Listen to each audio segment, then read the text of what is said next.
The iPhone 16 Pro Max boasts the largest display ever in an iPhone at 6.9 inches as well as the longest tested battery life of any iPhone yet. We also appreciate the camera upgrades and camera control button, but Apple Intelligence lacks that wow feature for now and the charging speed could use a boost. There is some big questions that kept nagging me as I was testing the iPhone 16 Pro Max. Does the larger screen make it compelling or too big? Is the new camera control a game changer or a gimmick? How well do the Apple Intelligence features actually work? If the iPhone 16 Pro Max has the best iPhone battery life ever, how long does it last?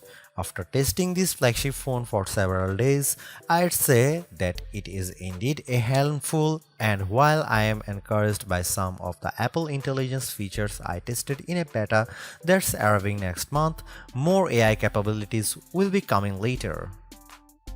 Still, the battery life from the iPhone 16 Pro Max is insane and the camera's predictably great, so this is one of the best phones money can buy. Apple clearly still has some catching up to do with AI and the design hasn't changed much with the exception of slightly slimmer bezels. But this is the new iPhone I'd buy with my money.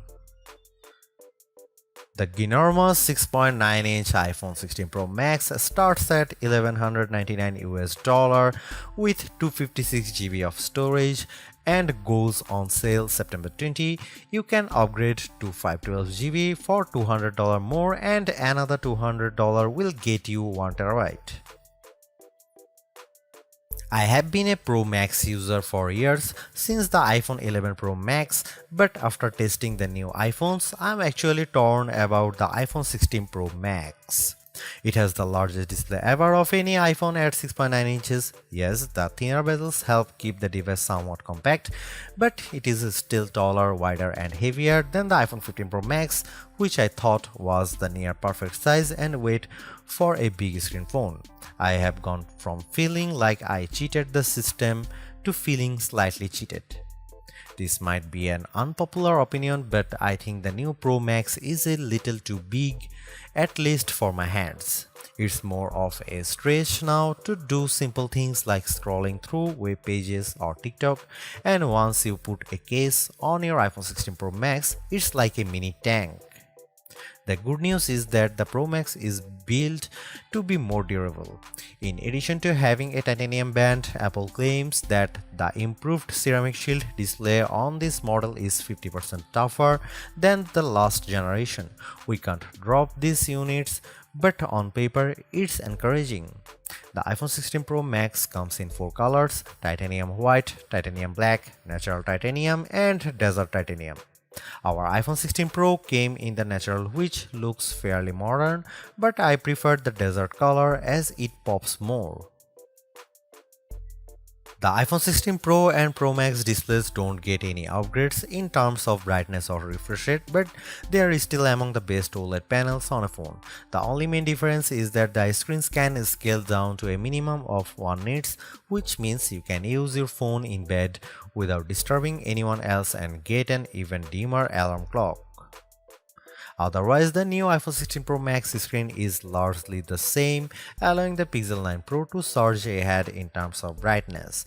We measured a max of about 1500 nits for the iPhone 16 Pro Max, while the Pixel 9 Pro XL hit more than 2300 nits. Outside in direct sunlight, the iPhone 16 Pro and Pro Max were both dimmer than the Pixel 9 Pro XL, though Google's phone dimmed faster over time in response to the heat.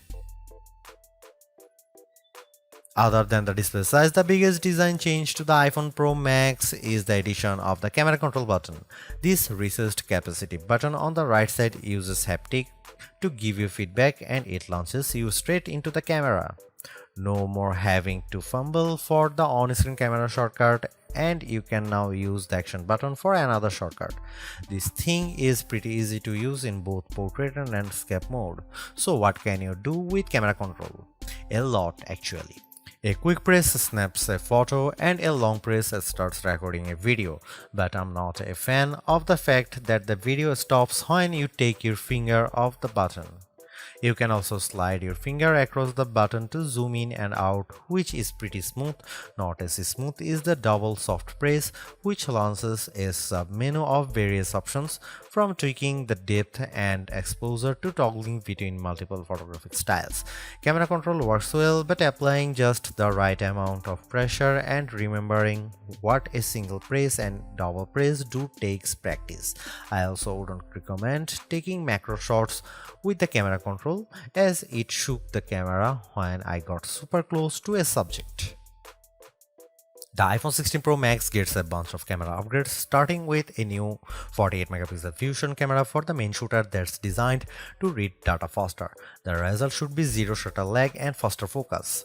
I took some shots of people passing by on scooters and moving taxis at the same time on the iPhone 16 Pro Max and iPhone 15 Pro Max, and the new iPhone was indeed faster. The results were not necessarily sharper too, as you can see in this side-by-side comparison. Here are some camera samples of iPhone 16 Pro Max.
The iPhone 16 Pro Max's video gets an upgrade, with 4K video capture up to 120 frames per second, and there's some pretty neat things you can do with that footage. Using the playback speed controls, I could slow down a ping pong match to 50%, 25% or 20%, and the footage still looked sharp. Apple Intelligence is Apple's version of AI that's designed to be more secure and helpful than what Samsung and Google offer. But right now, Apple Intelligence is more of a tease since it's in developer beta right now and it won't launch for the rest of us until October. Even then, certain features won't be available, such as visual intelligence and ChatGPT integration. So what will you be able to do with the Apple Intelligence starting in October? It starts with a new Siri. The assistant has been revamped, starting with a redesign that makes the whole outside of the display glow when summoned.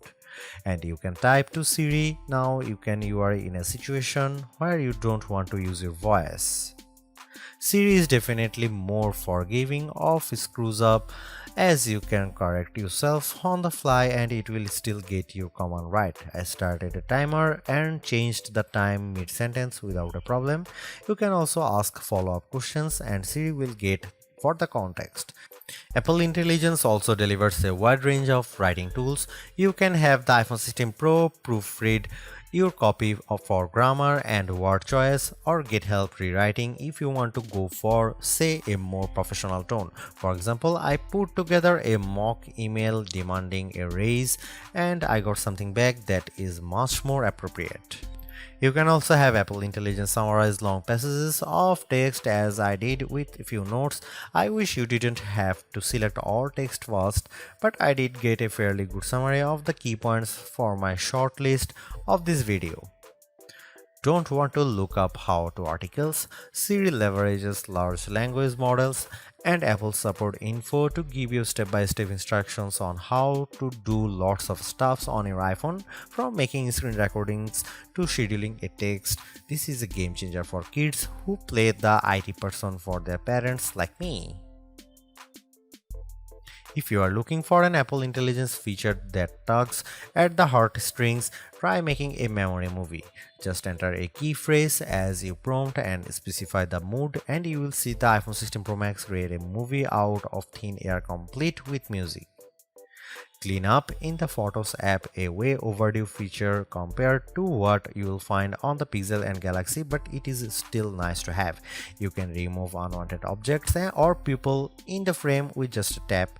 The cleanup feature worked fairly well when I tried to remove a person from a selfie, but you will get the best results if the background isn't too complicated. The iPhone 16 Pro Max features 8GB of RAM and Apple's new A18 Pro chip built on second generation 3nm tech, which blows away the Android competition in CPU performance through not graphics. I was sucked in by the Infinity Nikki game, which was in beta during testing. The open world puzzler has console-like visuals, complete with realistic looking rippling water and smooth animation as you use a special floating dress to jump from one platform to another. On Geekbench, which measures overall performance, the new iPhones are nearly 50% faster than the Galaxy S24 Ultra Snapdragon 8 Gen 3 chip on single core and 15% higher on multi-core performance. The latest Tensor G4 Pixel phones aren't in the same league. The iPhone 16 Pro Max was also twice as fast than the S24 Ultra in our video editing testing using Adobe Premiere Rush, where we time how long it takes to transcode a 4K clip to 1080p. The new Pro phones also shave off a few seconds versus the iPhone 15 Pro's time. So what about graphics? The iPhone 16 Pro Max packs a 6-core GPU compared to 5 cores for the regular iPhone 16 series, and Apple claims that it's up to 20% faster than the iPhone 15 Pro's A70 chip. On the 3D Mark Solar Bay graphics test, which has support for ray tracing, the iPhone 16 Pro was 22% faster than the iPhone 15 Pro. However, that's still 18% behind the Galaxy S24 Ultra, which also delivered higher frame rates on the test. There is one other performance test we ran to see if Apple's claims of better sustained performance are legit. The iPhone 16 Pro Max features a new internal design with a graphite-clad aluminum substructure that's supposed to result in 20% better sustained performance. Interestingly, the iPhone 16 Pro Max turned in a very strong so-called stability score of 84% on our 3D Mark Wildlife stress test, which is better than the 75% from the iPhone 15 Pro Max. But the iPhone 16 Pro hit only 66%. It hit a higher overall loop score but had bigger drop-off. The Galaxy S24 Ultra's score was even worse at 60.4%. Thanks to the larger batteries and other efficiencies, Apple says the iPhone 16 Pro Max has the best iPhone battery life ever, and our testing backs that up. In our battery test, which involves continuous web surfing over 5G at 150 nits of screen brightness, the iPhone 16 Pro Max lasted for an insane 18 hours and 6 minutes. That's 4 hours longer than the iPhone 15 Pro Max and more than an hour longer than the already great Galaxy S24 Ultra. Unfortunately, the iPhone 16 Pro and Pro Max still offer the same lame charging speed. You get just over 30% capacity in 30 minutes from a 30-watt charger, and do not believe the reports that the new iPhone supports 45-watt charging. We tried it and it made no difference. The iPhone 16 Pro Max runs iOS 18 and Apple Intelligence is just one of many new features. You can learn more about it in our full iOS 18 review, but some of the key highlights include the ability to further customize the home screen and control center, as well as a redesigned Photos app that makes it easier to personalize the look and find your photos by topic. iOS 18 also includes messages upgrades such as adding effects to outgoing messages and tapback options, RCS support, and the ability to schedule messages for later. A dedicated passwords app and the ability to pay others with a tap to cash are among the other highlights. The iPhone 16 Pro Max is indeed an iterative upgrade, and maybe it wouldn't feel that way if Apple Intelligence was available today along with all the promised features. Instead, it's going to trickle out over time, so I would not to be in a rush to upgrade. Having said that, I think that iPhone 16 Pro Max is the best phone money can buy right now if you want the biggest screen and longest battery life. It lags in zoom versus the S24 Ultra, but you get more endurance, better camera quality, and plenty of creative features like photographic styles and audio mix. I actually preferred the AI capabilities of the Pixel 9 Pro XL series with its smarter Gemini Live voice assistant and other features like Add Me for photos and Pixel screenshots. But the Pixel's performance and battery life trail the iPhone 16 Pro Max. For me, the iPhone 16 Pro Max retains its title as the best phone, but it's not because of Apple Intelligence.